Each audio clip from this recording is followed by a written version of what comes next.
sometimes for me, I've tried to reflect, to understand. It's a question that I think is quite common. What's the meaning of life? What's the what's the vision of my life? And sincerely speaking, no matter how much I've looked, it's not that I've really found an answer, in the sense that I see that each one of us has a possibility, more than a possibility, has a very important role in the in the whole, and we're interdependent beings. What does that mean? It means that like every action, each one of our actions, interacts with the rest, but none of us has the power to define how things are going to be, and the power to make the difference in the whole world.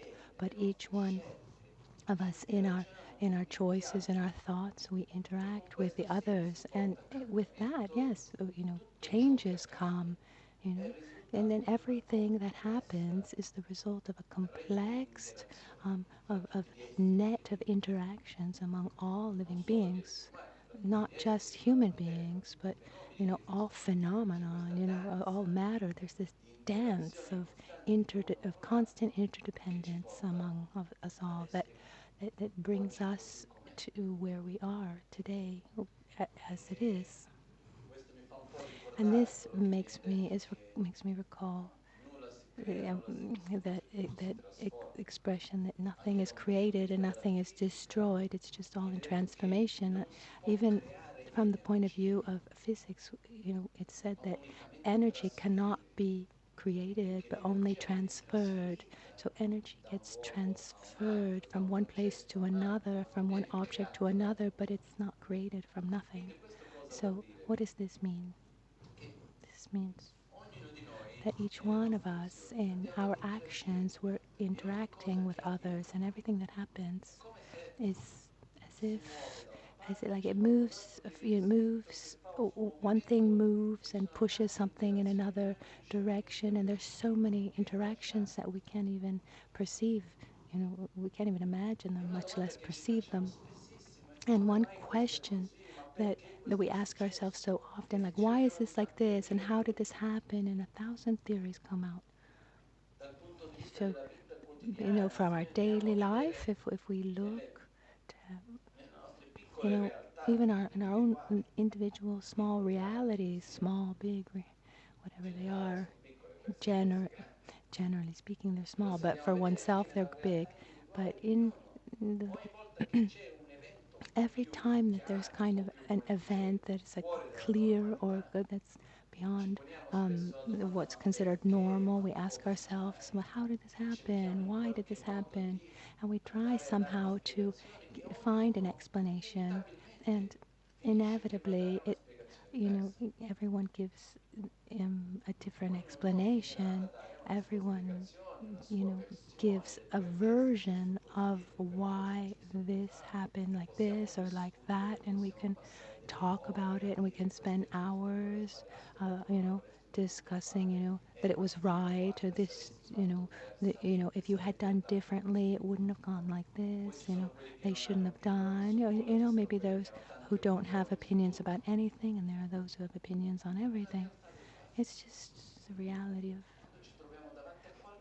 but the reality is that when we're in front of anything and we ask ourselves, why is this like this? I don't think anybody's able to give a really satisfactory answer, in the sense we can describe many aspects that brought that thing to be in that way. We could study it and research it, understand it, based on our own experiences, not based on logic, research, so many things we can explain, but a total vision, I don't think anyone sincerely would be able to get there, because interdependence has just an extraordinary level of of interdependence.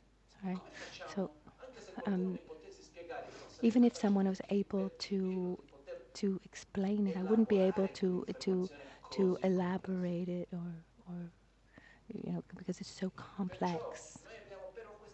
So instead, we have this tendency that when something happens, we want to understand why, and we're and and and we're there trying to convince each other of our own theories. So we have thousands of theories.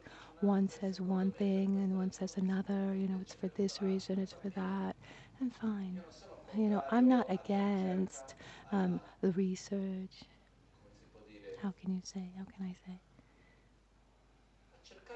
I'm not against trying to understand things. I mean, that's absolutely right, trying to understand. But it's important to start from the point of view. It's important to start from a point of view of humility, where we face the reality. We face reality and understand that it's just too complicated, and anything that happens, um, maybe we're able to see just a very, very small part of everything that's happening. We have a very restricted vision, and within our vision, we see our universe, and we think that our view is the reality.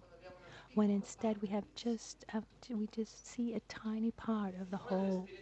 And one of the most beautiful experiences that one can have, I think, is when one can actually feel, one can perceive that one doesn't that when you realize that you only see just a very small part of an incredible um, complexity, and that makes me just relax. Maybe it scares some people, but it relaxes me, because if there's something that I cannot understand, then I'm not going to lose my time doing that. I'm not going to put my energy into, trying to come, to discuss 1,000 different theories.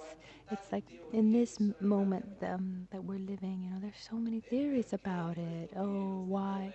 Where did it come from? Whose is it? There's a list of of of, of of theories that that some say it was the environmentalists to protect the environment.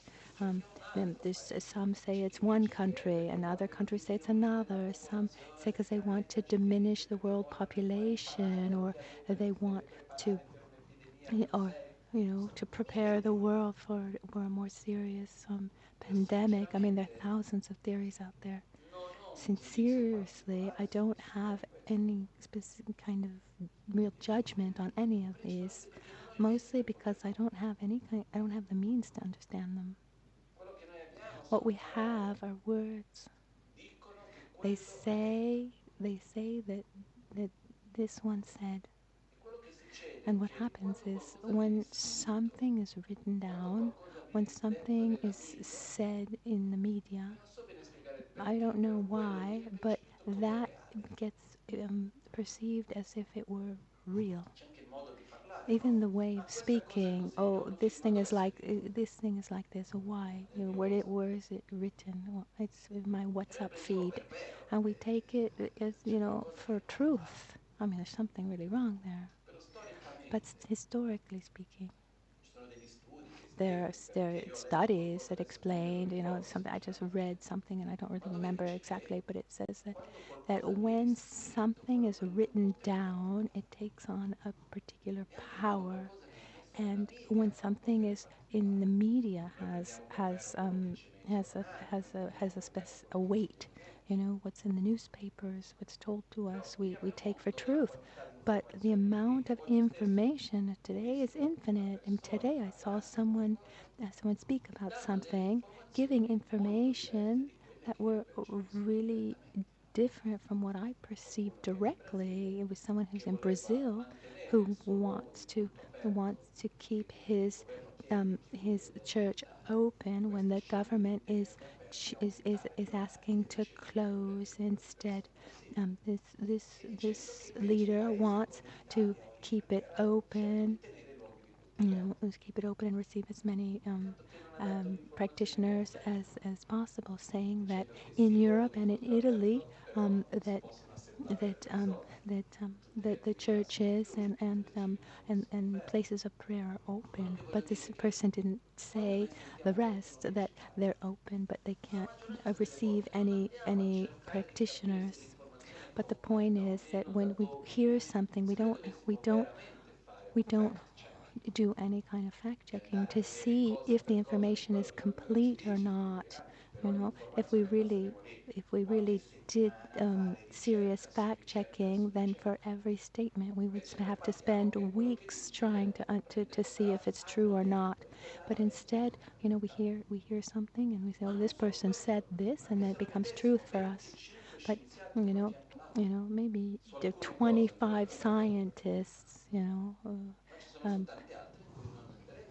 if even if you put 25 scientists next to each other, maybe they're not always going to agree on everything, because reality gets perceived from different perspectives, and every perspective is important. And I'm not capable of of of seeing anything independently of myself. So no matter what I look at, I'm gonna see it through my own culture, my own knowledge, my social context, and the social context in which I grew up, through what I learned, through my paradigms, through my own conceptions, and also my presuppositions that I take as being truth.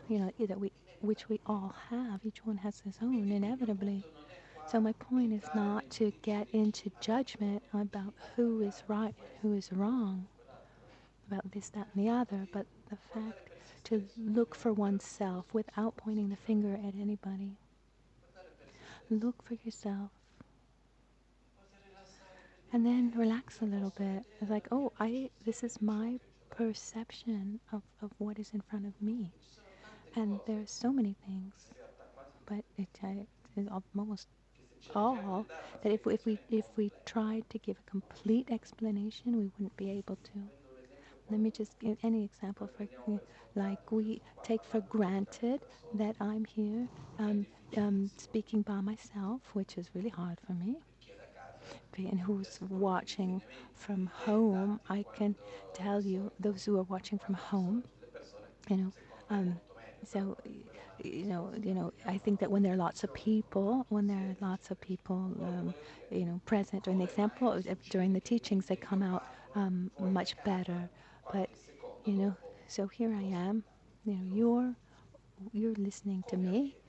I'm here speaking, and you listen to me a few seconds after I, I, I speak. And so, how is this possible? Someone says, "Oh, well, it's just streaming," and maybe somebody, and then maybe those who understand a lot more technical aspects of this transmission, they can explain this transformation of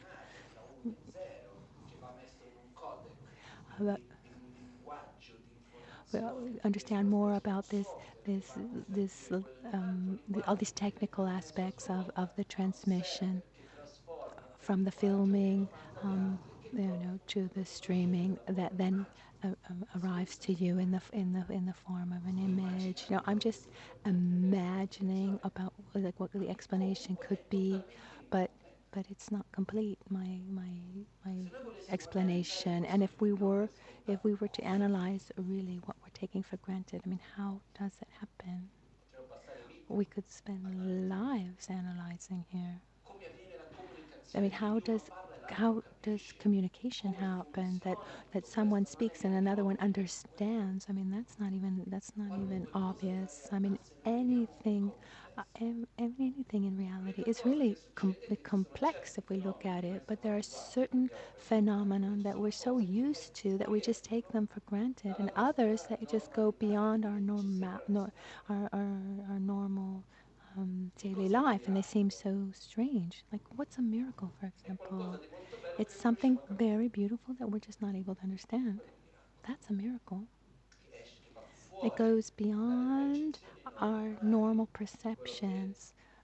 that what generally speaking society is able to understand and perceive. But if we take anything and try to analyze it more deeply, when we see the human body, how it works, for example, it's just incredible. When we see a small insect or anything, a cell, it's crazy. Even now, like this is problem of the virus. If one started to really go, into depth of how all these microorganisms attack the body and the immune system protects and tries to react. I mean, it's really amazing. And every time I allow myself to see the world that surrounds me, with eyes that are just a little bit more open, it's just mind blowing. And at the same time, what happens is, how can I say, no matter how much we open our eyes, we'll never be able to perceive anything but a part of the whole, a part of the story. We'll never be able to see the whole, and that's fine.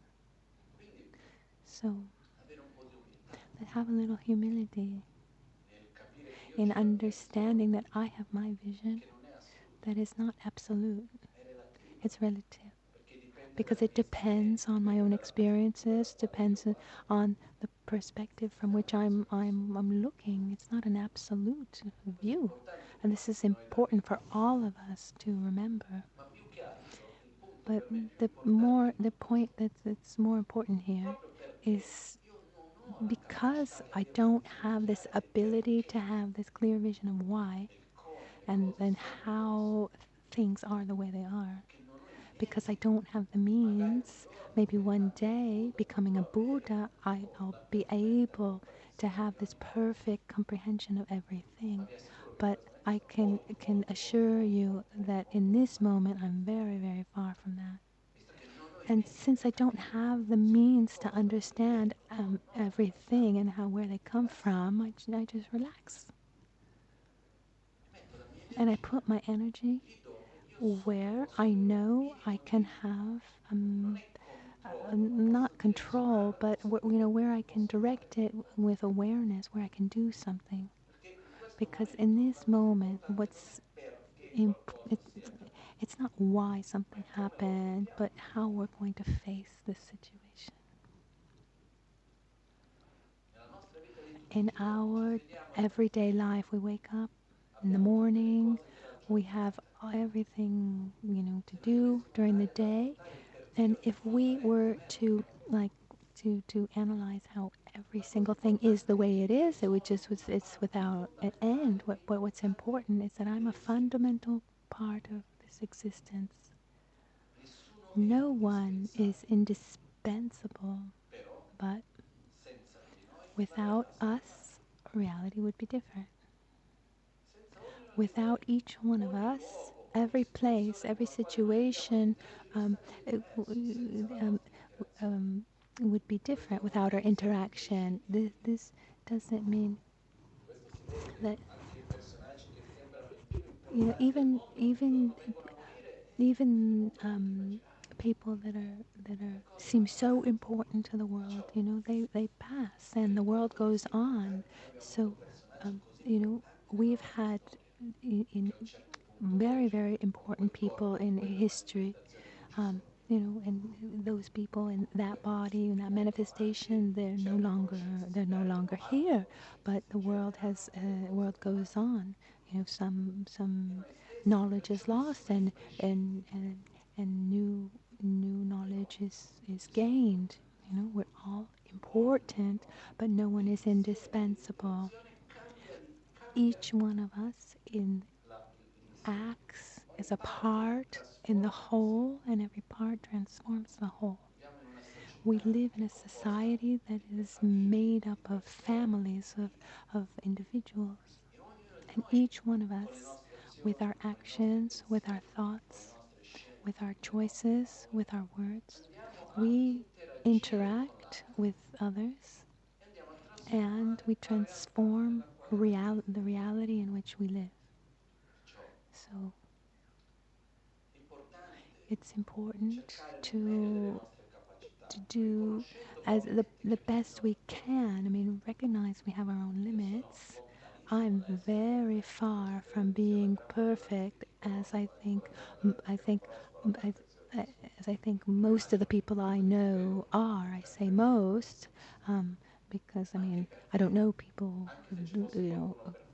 really, but even if either you were perfect, since I am imperfect, I will never be able to perceive perfection. So an imperfect being cannot perceive a perfect being, even if he existed. But what happens is in my being, with my my positive aspects, with my negative aspects, with what I am. It's important to try to the best of our abilities to interact with ourselves, with our thoughts, with our emotions, with our actions, with our words, with the world in a virtuous way, create a positive interdependence. This is what I think is important. And then there are people who have great merits, positive energy and strength, who are able to do really important things in the world. And if we look in our history, everyone is important, but some, who have really left important marks. We can call them sacred beings in all religious traditions. You know, uh, people who have this strength, this ability to open the minds and touch the heart and make changes that can transform the lives of many, like those who invent vaccines or things that what people do really transform a huge number of beings, human and non. So every interaction has its own force, its own strength. Some have a greater strength depending on the context, but the fact is that all of us interact and we make a difference in the whole. And when we act, when we speak, when we write, when we see, we're not aware of what the consequences of those actions are going to be. We just don't know. And even here, no matter how much we try to understand, we're not going to be able to understand in its whole. There's just no way to get there. But there is something that I believe in quite firmly, that actions have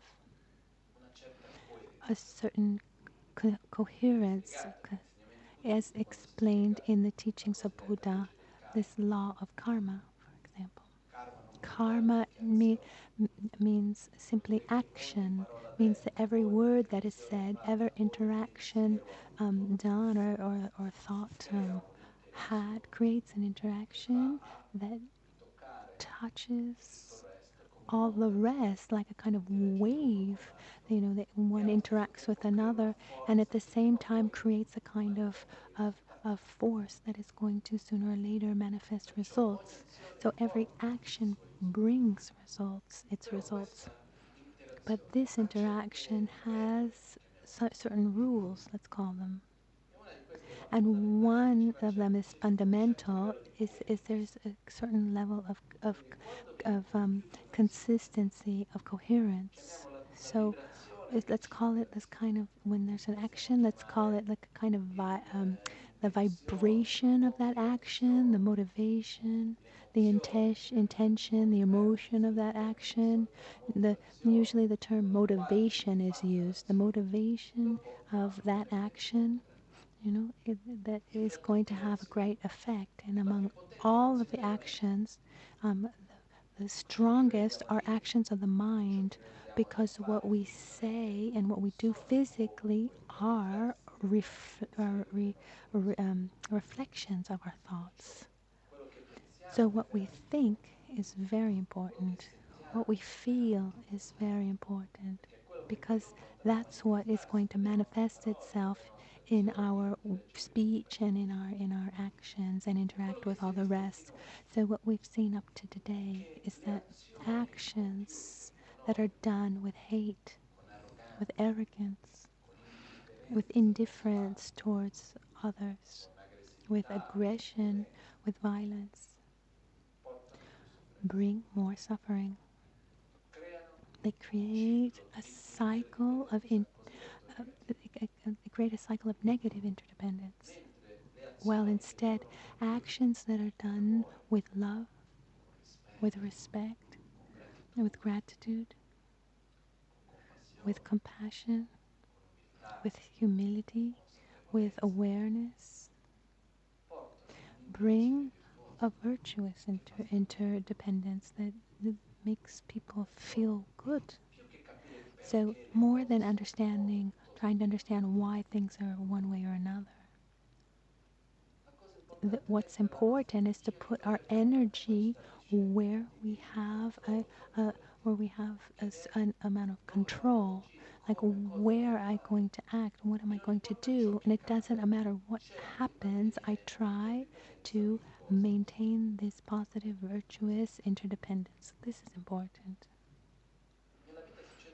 In life, so many things happen that we just we're not that we are surprised about, or things happen to ourselves or to the world, and that we just weren't waiting, things that we just weren't waiting for. But life follows. The interactions continue every day. And it's really just right there where life constructs itself. It's in these thoughts and actions and emotions of each one of us.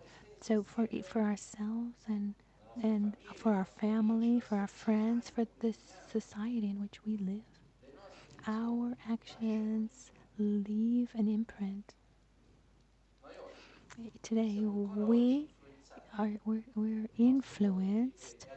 Our way of living and our way of seeing seeing reality were influenced by choices that were made centuries ago. This is very clear. Like our thoughts and our emotions, and our emotions and thoughts are going to influence those who will come after us. And I'm not even talking about reincarnation. Even on a social aspect, from a social aspect and a genetic aspect. Genetically speaking, I saw an explanation once that like deeper fears and phobias can be transmitted genetically, handed down genetically. They've done different studies, with human beings, but also with animals, where, for example, there was a certain type of bird. I don't remember which one it was, but like normally in nature, when there are eagles, they say these eagles eat these small birds when the mother can't protect them when they're very small. So they took these birds very, very small from the egg. They had them hatch in the laboratory.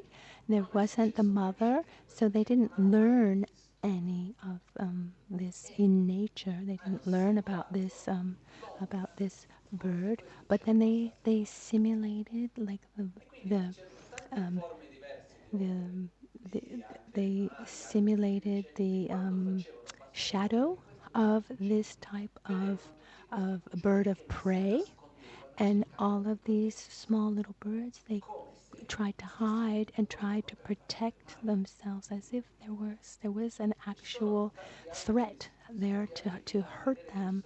So there are studies that show like the phobias and deep phobias and fears, like against spiders, that they're handed down transmitted genetically. So we're very complex. I mean, there's no doubt about that. But there's something very clear that what we do today leaves an imprint of what's going to come tomorrow. Genetically speaking, to the children, the grandchildren, great grandchildren, also, but on the level of society, our world view is a result of those who have opened their minds to see things in a different way, who little by little have understood things in a different way, and have brought this influence to show things in a different way. So we don't have control over what's happening, but we have control over our own actions, the way we're going to interact with the world, and and and we have also at that point just a little bit of control to a certain degree of our future. So, I mean, we also influence not just our own future, but the future of others. So let's put our energy, our awareness, our focus in how to face, how to manage every situation, not about not control the situation and like how I want it, but how I face every day. Not without fear. Because we have the tools to face things. And no matter what happens, we're going to face it moment by moment. It's true that we spend a lot of time re-suffering and pre-suffering instead of the suffering of the present. So mostly when we talk about mental suffering, because physical suffering is in the present moment, but the fear is a mental suffering, and so most of us have a mental suffering. There are those who have physical suffering, and we pray deeply that those who have this physical suffering be free from it. But most of us in the society in which we live, we mostly have mental suffering. And a lot of that suffering has to do with the future, or like, I'm never going to be able to live like this for the rest of my life. Well, I can guarantee that it's not going to be like this for the rest of your life, no matter what you're talking about. Either it's going to be better or it's going to be worse. But like this, it's not going to continue forever, because we have this tendency. I see it often when there's something bad. We say, oh, I can't spend my whole life like this. Or when there's something beautiful, oh, I want it to be like this forever. It just can't be like that. No, regardless of how much you want it to be like that. Things change, things transform. When someone comes to me and says, oh, I can't stay like this. I can't stay like this for the rest of my life. And I can tell you that it's not going to be like that forever. It's going to be better. It's going to be worse. And if it's going to be worse, then you better take advantage now. This reminds me of someone. It reminds me of someone who used to, that if he ever heard someone complain, he said, don't complain so much, because remember, it can all be worse. I don't really have this way of thinking, but I try to direct my, instead of focusing on what's happening, it's like, but how am I facing what I have in front of me, in this moment? Because what's going to happen tomorrow, I don't know. I need to prepare myself, sure. It's not like we need to leave this present moment of not thinking about the future and just, living disconnected from tomorrow, or disconnected from what happened yesterday. We need to learn from what happened yesterday, absolutely. And we need to prepare ourselves for what will be tomorrow. But but we need to face the present moment and not stay trapped in the past that was and the future that will never be, because the way we imagine it'll never be like that. So what's important is to bring our attention back to the present moment, which is unfortunately something that's not so easy because our mind has this tendency to to to follow stimuli that it receives, to be distracted. And something that's important to bring our attention to the present moment and and diminish our inner dialogue, diminish our paranoias, our fears, to give ourselves a little bit of space and peace. Something important to be able to to get there is to have a little bit of silence, and not just the not silence where there's like an acoustic silence, but a silence of the senses, because our mind is strongly influenced and stimulated by our senses. But when someone is used to being used to having sensory stimuli, when one doesn't have them, many emotions and thoughts come out. You know, many thoughts that before were blocked or they weren't elaborated. Because normally, what do we do? There's a conflict, for example, and that happens. It can happen every once in a while.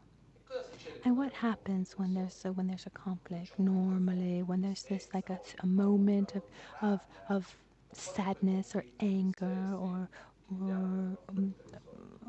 any kind of conflict that we live, we we try to really face it, understand what's happening, try to apply an antidote so that we go beyond that conflict, or do we try to finish it, try to forget it, or disconnect ourselves from it by distracting our mind?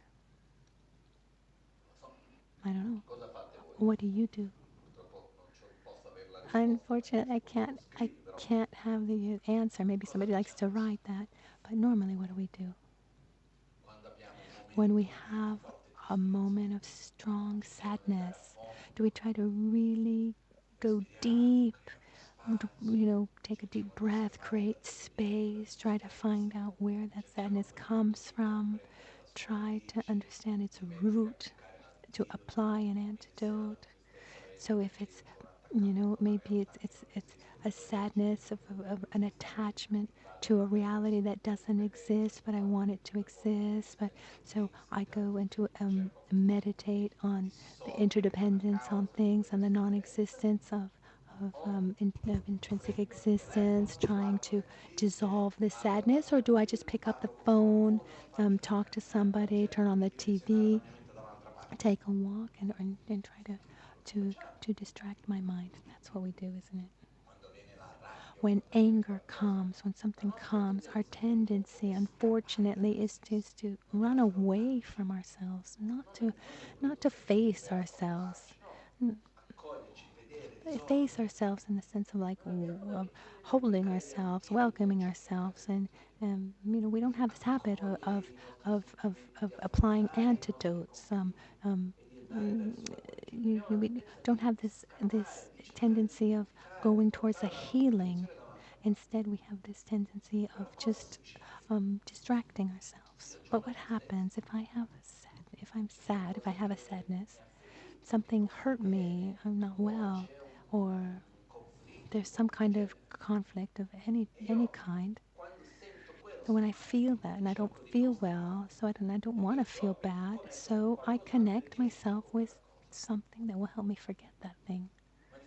But the fact that I forget that feeling, does it mean that feeling is gone completely?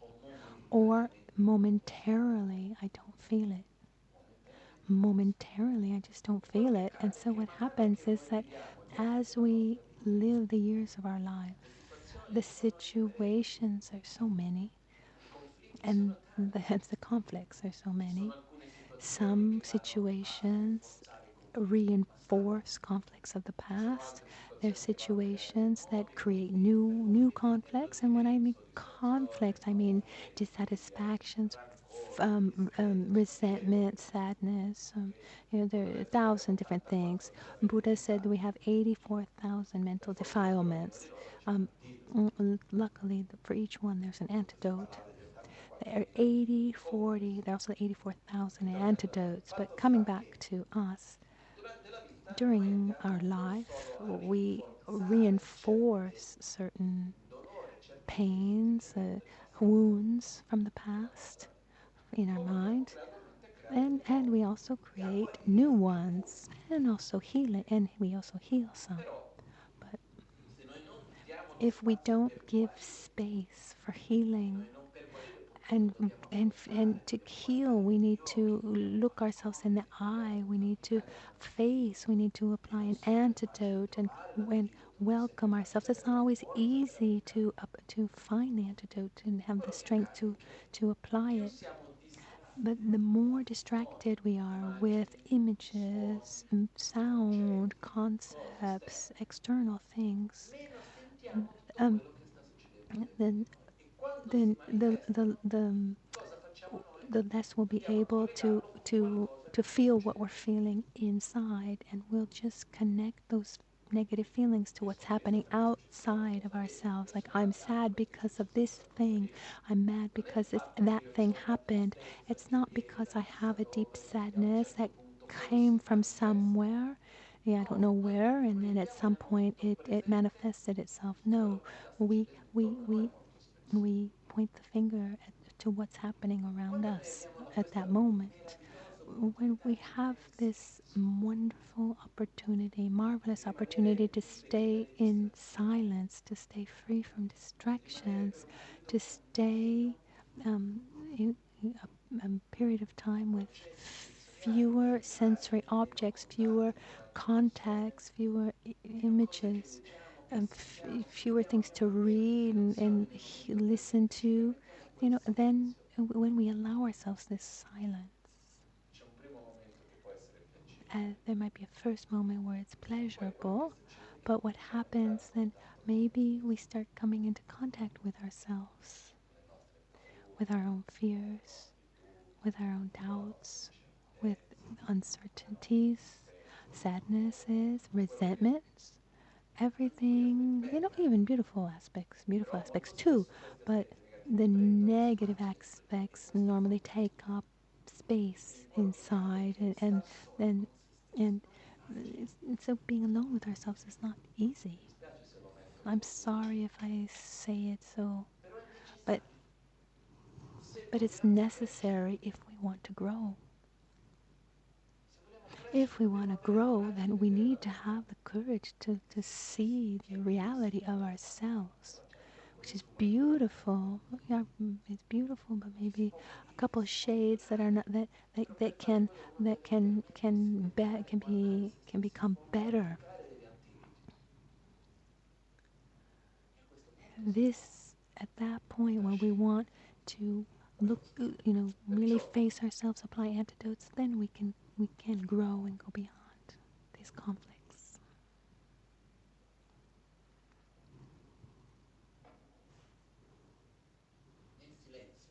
In silence, thoughts and emotions come up, and when one is not used to it, they just take all the power, and they overwhelm us.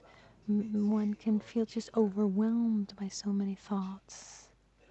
But but where do these thoughts come from? They come from the mind, and where do they end? Where do they end? They end in the mind itself.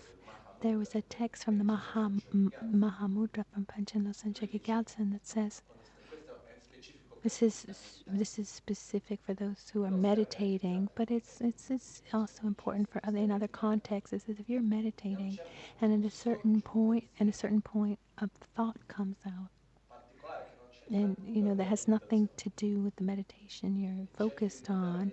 And if you try to throw the thought away, or you try to think about something else, and your focus is still there, then just that let that thought arise, like an eagle, like a bird that that that that that takes its flight from a boat in the high seas.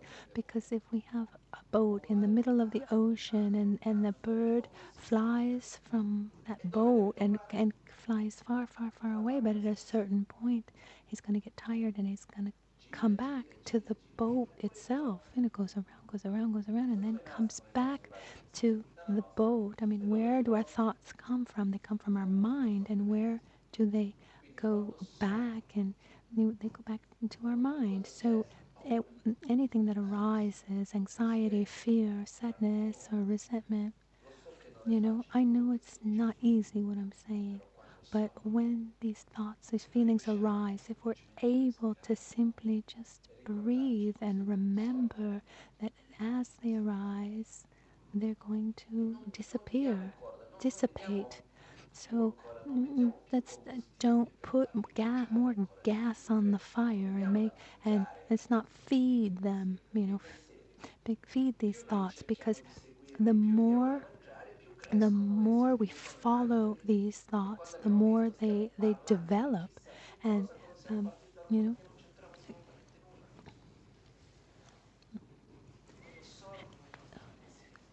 so when these thoughts arise, it's to remember that they're nothing other than manifestations of, of experience from the past that we maybe haven't been able to resolve, but they're just memories of the past.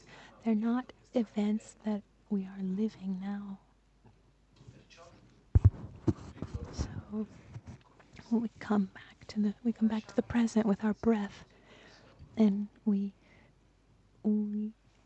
just leave we leave these thoughts to arise and then to dissipate without blocking them. But with silence, when one is able to have a minimum amount of stability, and remembers that, you know, re, uh, uh, sorry. So we have like a white blank wall in front of us, and we've got this projector of all of these feelings.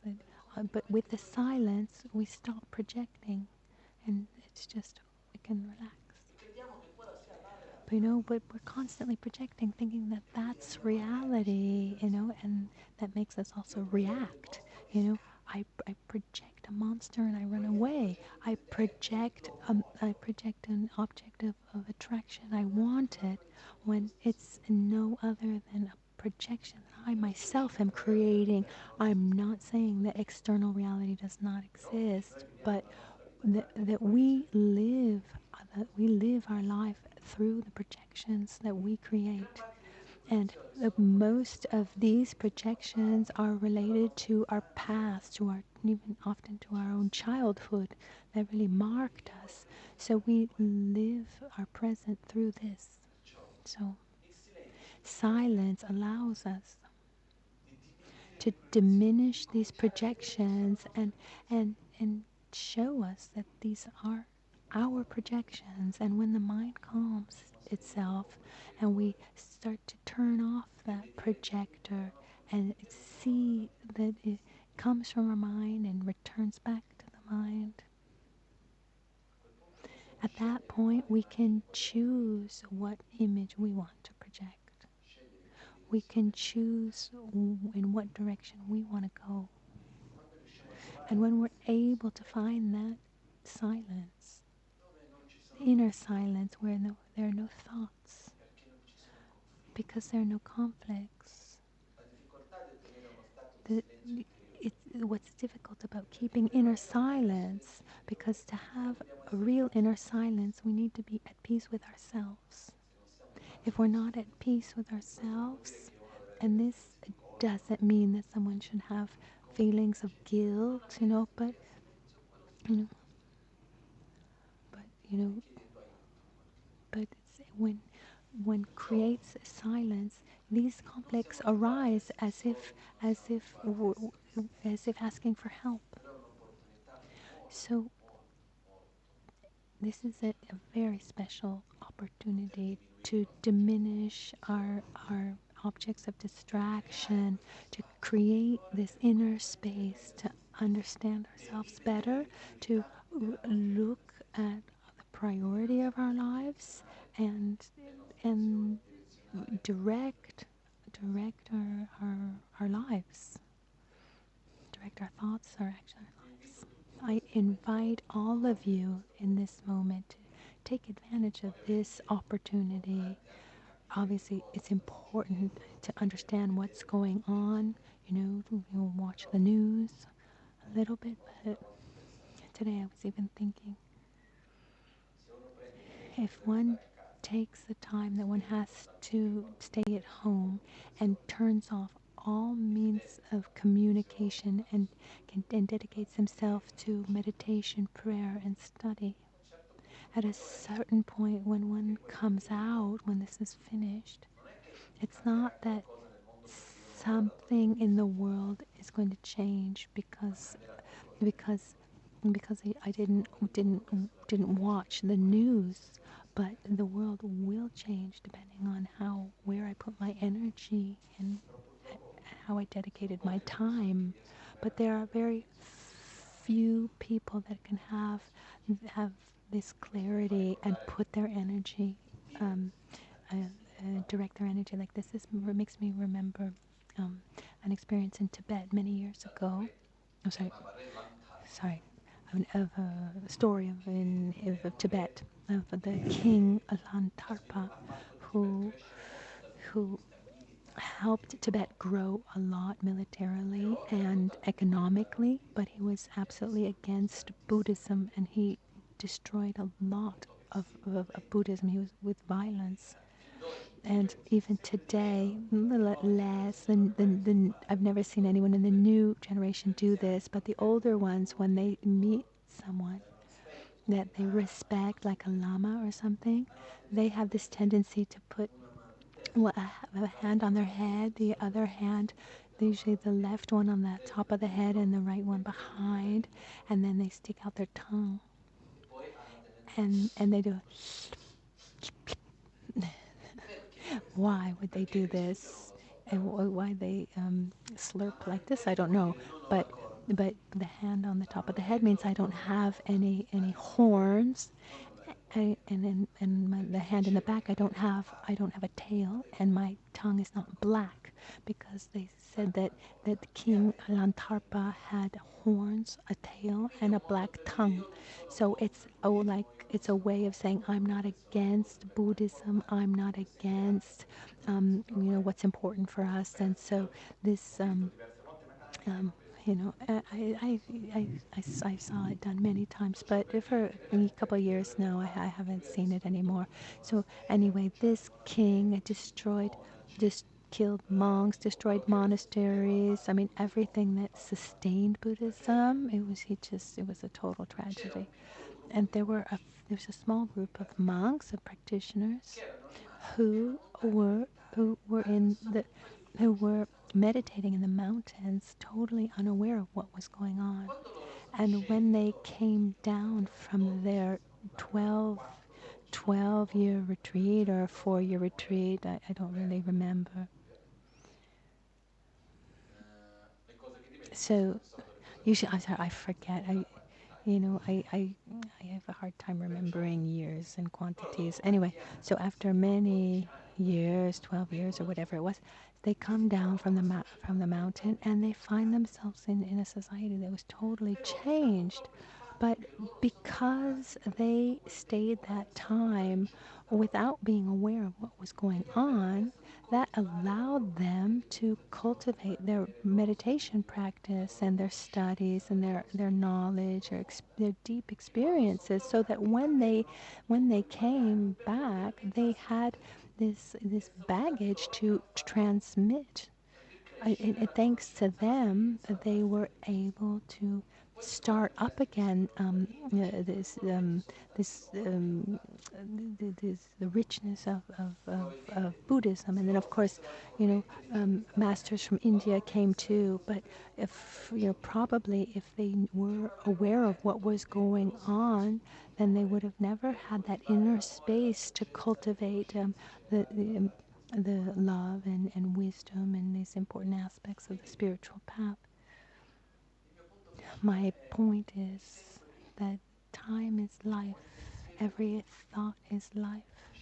Every choice is life.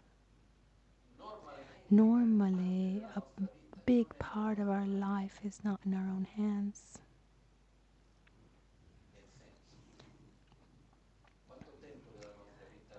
How, in a sense, I mean, how much of our life is just dedicated to our own livelihood?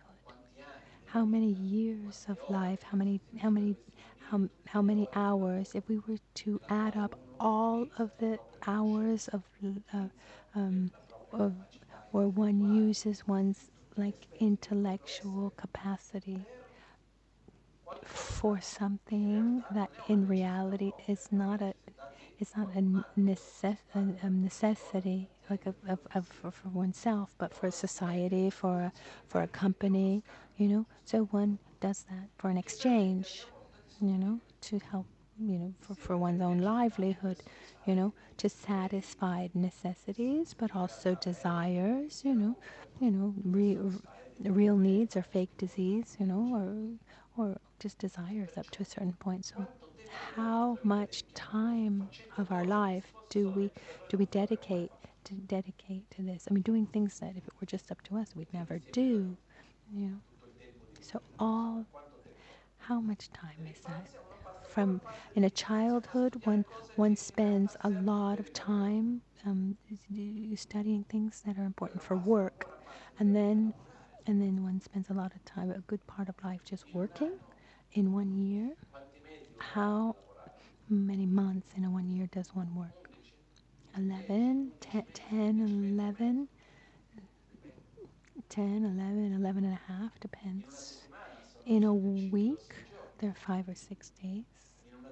In a day, maybe one wakes up already with problems of work and in the head, and one thinks about that all day, comes home tired, sits in front of the TV at night. Luckily, um, you you know, luckily one, has the opportunity to sit down and, watch a little bit of meditation and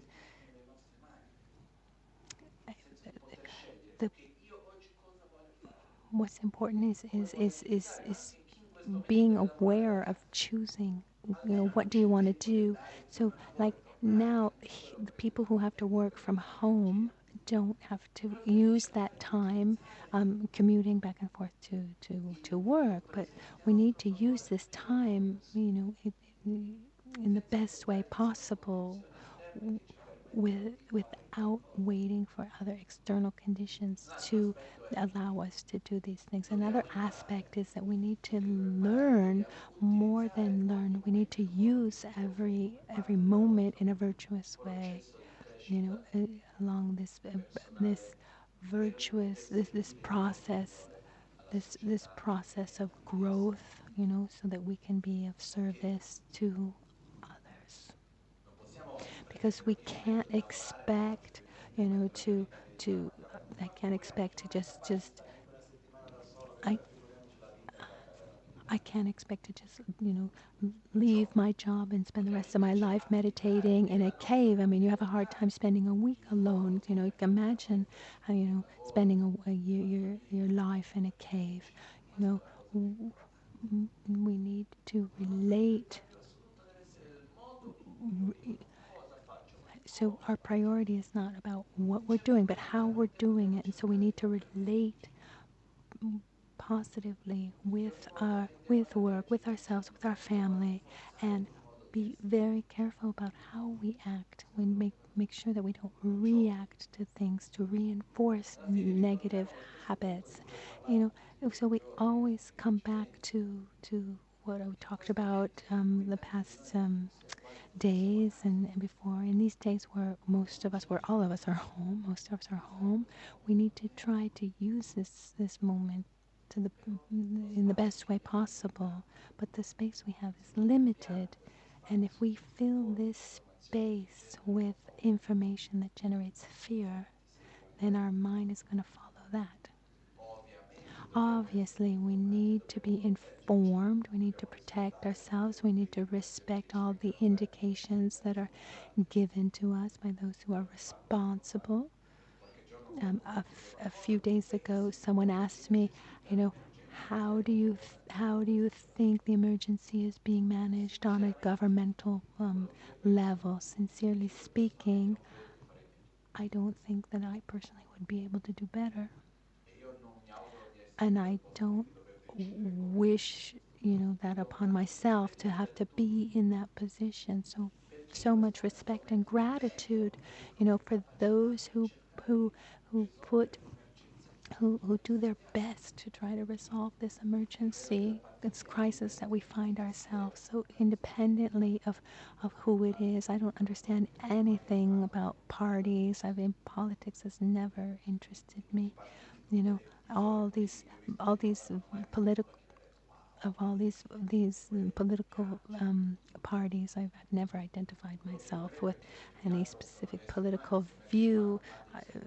Yeah, but these are people. People have qualities, and when they have qualities, and you can follow that, because in the end, in any ideology, if someone is taken by selfishness or arrogance or attachment to power, it's just all going to end in the same way, regardless of the ideology.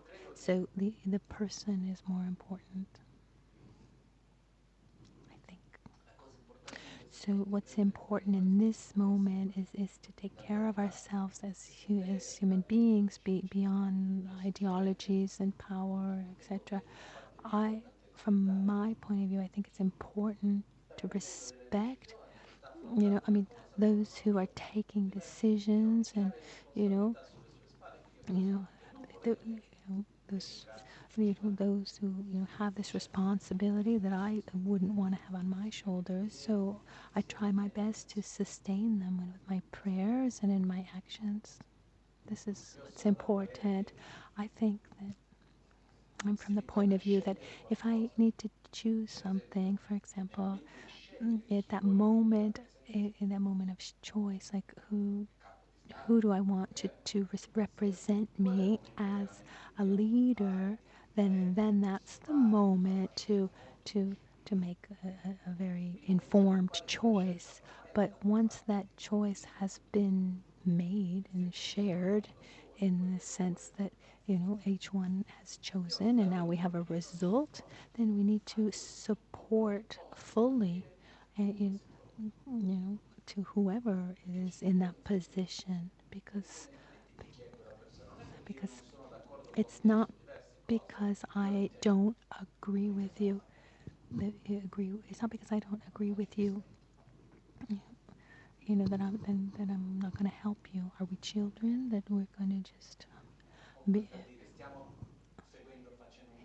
It's like we're taking a trip together, for example, and I want someone else to drive the car, but then someone else drives the car, and I don't like that so much, because I don't like his hair, or when he drives, he just doesn't turn the wheel the way I like. But it's his turn to drive, and then if and, and if it's like, and then at that point someone says, I don't know the city well, where am I supposed to turn? And I say, oh, I'm not going to tell you. I prefer for us to crash, so that everyone understands that you shouldn't be at the wheel. No. No, I try to support. I try to give my best, and when it'll be the moment to make another choice, then then then I'll make an informed choice. I mean, it's our duty to support the people have responsibility in the society in which we are, and it's their duty to serve the people, giving priority the to the welfare of the people, independently of political parties. And in any context, my teacher Ken Takara, he dedicated years to the public, in the sense that he was in charge of the administration of the monastery. And there was a situation where he said to me, when you need to choose someone to work in the public, in that case, he meant the monastery. He says, it says that knowledge is important, ability to the abilities of realization of that person is important, but there's one characteristic that is indispensable and is more important than anything, and that person, that is supposed to have a role, whether it be the center of the monastery or in the society. That person needs to have the ability to give priority to the um, needs to be able to give priority to collective needs before his own needs.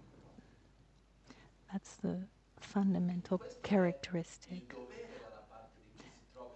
And that's the duty of whoever finds himself in a position of responsibility. And it's our duty to support this person. I say this because in this moment, it's become very clear that how our choices interact, and it's the moment now to put energy into solutions. It's into help each other among neighbors. Go, know the people who live near you without going into people's homes, because we're not allowed. But but share. Maybe somehow, we can share what we have, communicate. For example, we've been able to get masks. What I did, I I so we were able to get masks, and so we called and asked, you know, how who we could share these masks with, and we were able to give 100 masks to the Red Cross. So instead of being all closed up with what we have, and all stocked up and afraid that we're not going to have, instead, no, it's the moment to help. It's the moment to share, help our family, to help our neighbor, everyone who's around us. There's also another very important aspect in this moment, on a more spiritual, subtle aspect. What's It's explained that there are no results without there having been created the causes. And if we want a different result, then we need to create different causes. And in this moment, we need to put the energy to create virtuous causes, to have a virtuous and joyous moments. It's a moment to help each other. It's a moment to do positive things. It's a moment to pray. It's a moment to study positive things, of virtuous things like religion and philosophy and other things that can help other people. It's the time to, traditionally, when there are problems like epidemics, or like national social problems in many cultures, it's the time to make bridges, or construct roads, or print precious books. I mean, do things that generate positive energy, because on a personal level it's important. It's you know you know, put energy into things that are beautiful, And the last thing that we need right now is more sadness, more fear. Once someone told me that, from a scientific point of view, the human body is able to heal any sickness.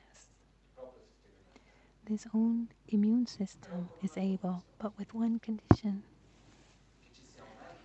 There needs to be a high level of joy and satisfaction, because that gives strength and stimulates the immune system. But fear, anxiety, sadness weakens the immune system. I'm not a doctor, I don't understand anything like this, but one thing I'm sure about,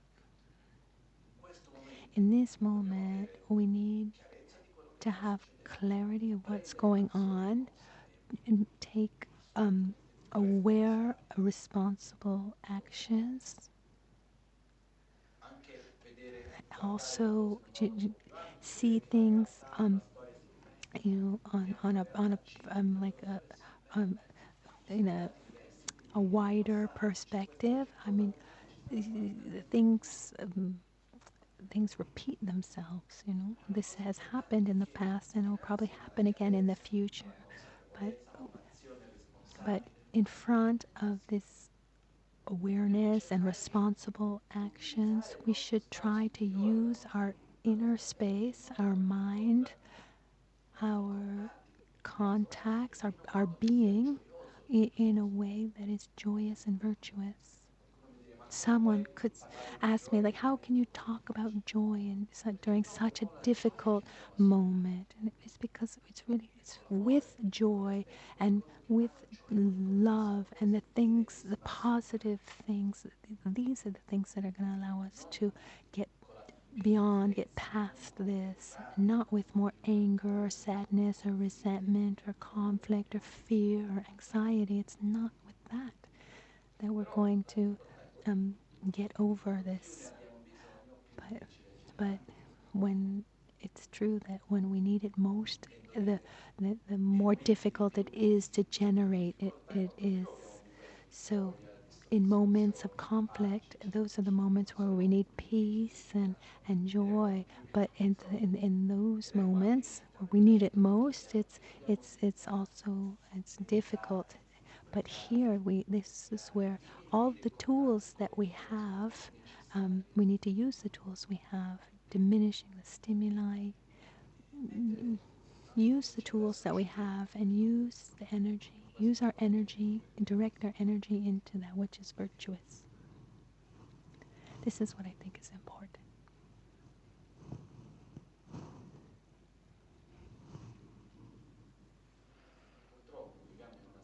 Unfortunately, we live in a society where we don't know silence anymore.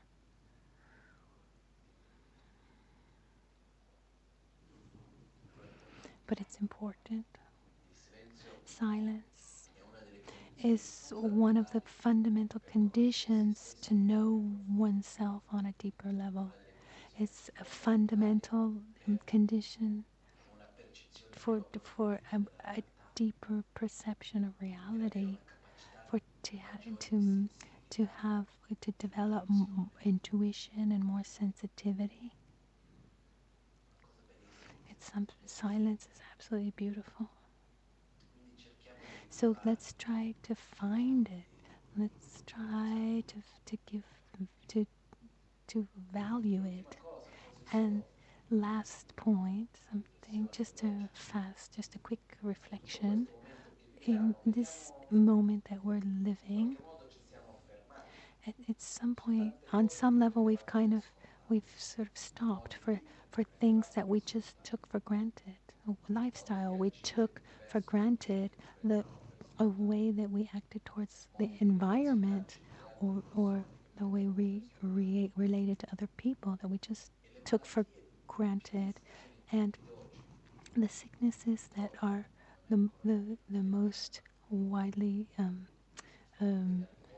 diffused today is not coronavirus, but it's cancer and and and heart problems. But we're living in a really an epidemic of cancer, and where does that come from? I mean, it doesn't come from a virus that we can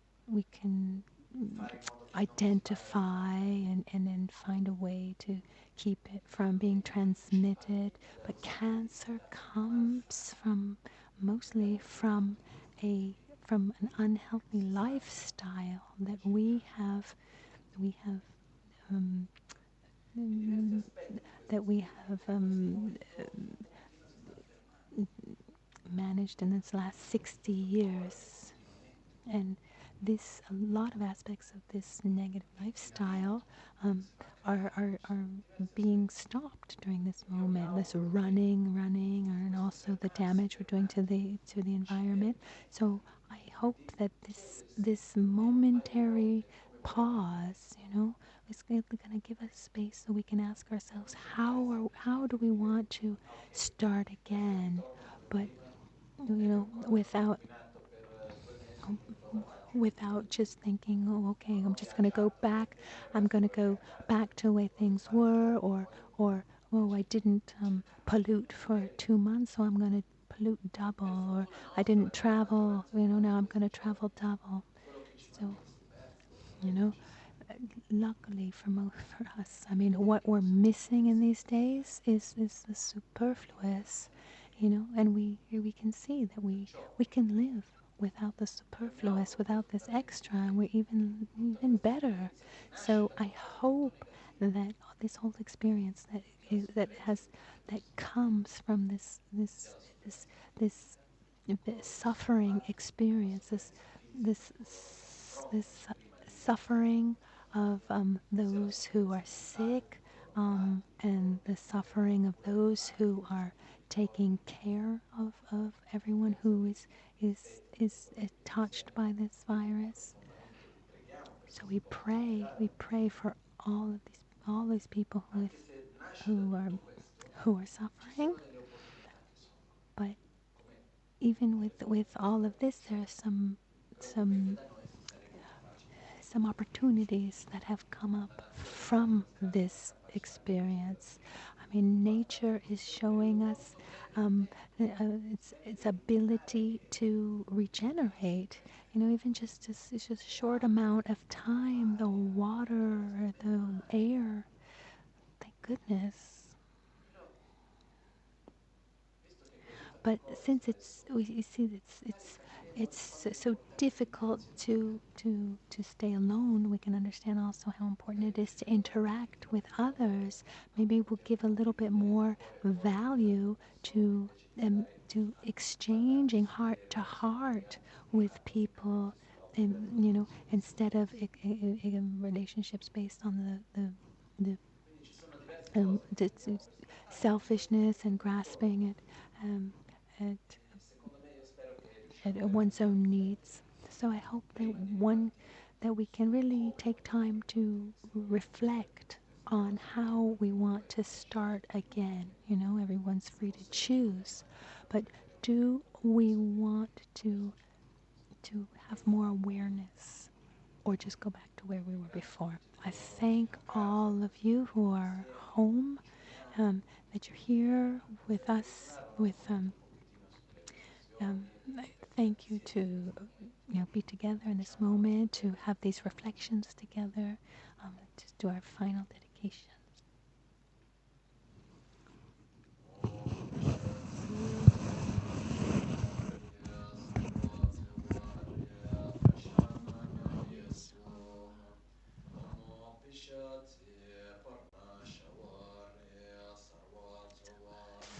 Prashamanaya Soham Om Vishvatsi Parnashavari Savatsavari Prashamanaya Soham.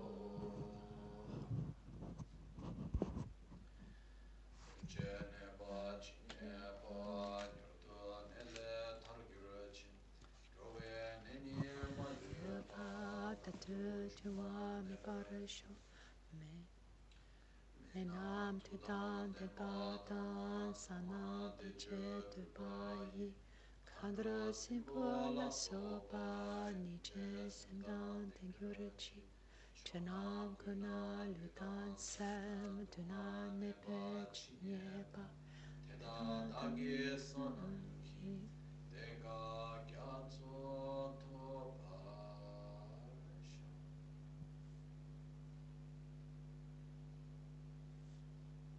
Qualunque essere malato ci sia, possa essi velocemente guarirsi dalla sua May every malattia. being ailing with disease be freed at once from every malady. May every sickness that affects the living be wholly and forever absent from the world. Possano le May medicine di cura medicines essere efficaci. be full of strength. Possano le May preghiere e i mantra prayers di and guarigione healing essere mantras efficaci. be chanted with Possano success. gli esseri che May the generano beings who malattie, generate virus o sicknesses like veleni, viruses and avere bacteria compassione have di coloro che compassion sono malati. on those who are sick. In tutte le And direzioni, in all qualunque directions, may corpo beings soffre, everywhere who malato o suffer sofferente che torment in their sia, minds or bodies possa tramite il have, potere dei miei through the meriti, power of dei my nostri merit, meriti, our qui merits, generati, here generated, raggiungere un oceano di have felicità e benessere. an ocean of happiness and well-being.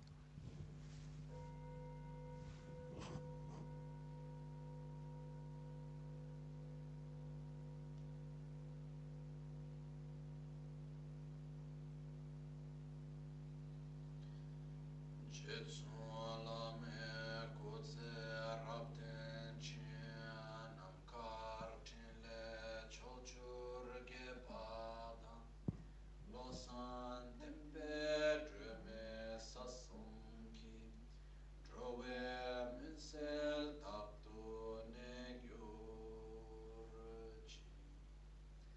nimo denle tsendele nime kuyan delekshi Yinsen tapu delekpe kuncho sumke chingenyo kuncho sumke modruso kuncho sumke tashi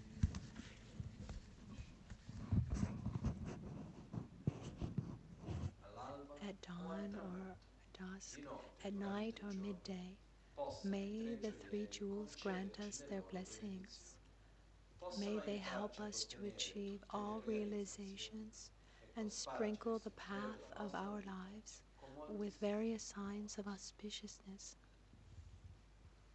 Trascendere. Trashite.